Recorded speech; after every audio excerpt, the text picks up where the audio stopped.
নমস্কার বন্ধুরা, গ্রীষ্মকালীন একটি অন্যতম সবজি হচ্ছে করলা। আর এই করলা বা উচ্ছে অনেকেই খেতে পছন্দ করেন না। আমার আজকের রেসিপি করলা আলুর ঝাল। একবার এইভাবে করলা আলুর ঝাল বানিয়ে খেয়ে দেখুন, আশা করছি আপনাদের ভালো লাগবে। করলা আলুর ঝাল বানাবার জন্য আমি দুটো করলা এরকম লম্বা লম্বা করে কেটে নিয়েছি, দানাগুলো ফেলে দিয়েছি। এবারে কড়াইতে সর্ষের তেল দিয়ে আমি করলাগুলো একটু ভেজে নেব। করলাগুলো ভাজার সময় অল্প একটু হলুদ গুঁড়ো দিয়ে দেবো আর অল্প একটু নুন দিয়ে দেব, দিয়ে করলাগুলো ভেজে নেব। এই সময় আঁচটাকে আমি মিডিয়ামে রেখেছি। মিডিয়াম আঁচে রেখে 3-4 মিনিট ধরে আমি করলাটাকে একটু ভেজে নেব।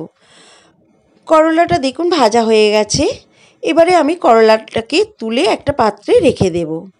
ওই করলা ভাজার তেলেই আমি দুটো আলু এরকম লম্বা লম্বা করে কেটে নিয়েছি, সেই আলু দুটোকে আমি একটু ভেজে নেব।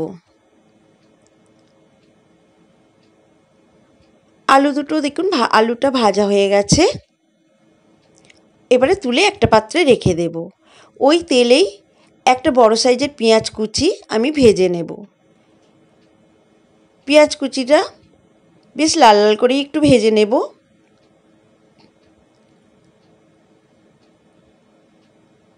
পেঁয়াজটা ভাজা হয়ে গেছে। এই সময় আমি একটু গুঁড়ো মশলা দিয়ে দেব। এতে 1/2 চা চামচ হলুদ গুঁড়ো, 1/2 চা চামচ কাশ্মীরি লঙ্কার গুঁড়ো, 1/2 চা চামচ জিরে গুঁড়ো, 1/2 চা চামচ ধনে গুঁড়ো দিয়ে মশলাটাকে দিয়ে পেঁয়াজের সঙ্গে একটু মশলাটা কষিয়ে নেব।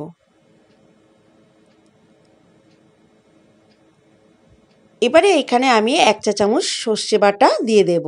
সর্ষে বাটাটা দিয়ে পেঁয়াজের সঙ্গে বেশ ভালোভাবে কষিয়ে নিতে হবে মশলার সঙ্গে।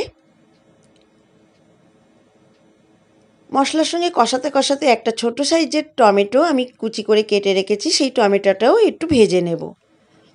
এবারে আমি স্বাদ মতো নুনটা দিয়ে দেব। নুনটা দিয়ে সমস্ত কিছু ভালো করে কষিয়ে নেব যতক্ষণ না মশলাটা থেকে তেল ছেড়ে দিতে আরম্ভ করে।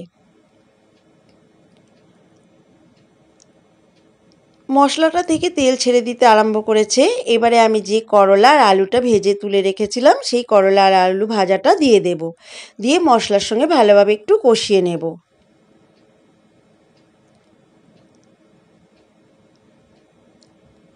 একদম কষানো হয়ে গেছে। এবারে যে সর্ষেটা বেটে রেখেছিলাম সেই বাটি ধোয়া জলটা একটু দিয়ে দেব গ্রেভির জন্য, সবজিটা সেদ্ধ হওয়ার জন্য। জলটা দিয়ে দিয়েছি, দিয়ে একটা ঢাকা দিয়ে দেব যাতে সবজিটা সেদ্ধ হয়ে যায়। দিয়ে আমি 5-6 মিনিট রান্না করে নেব।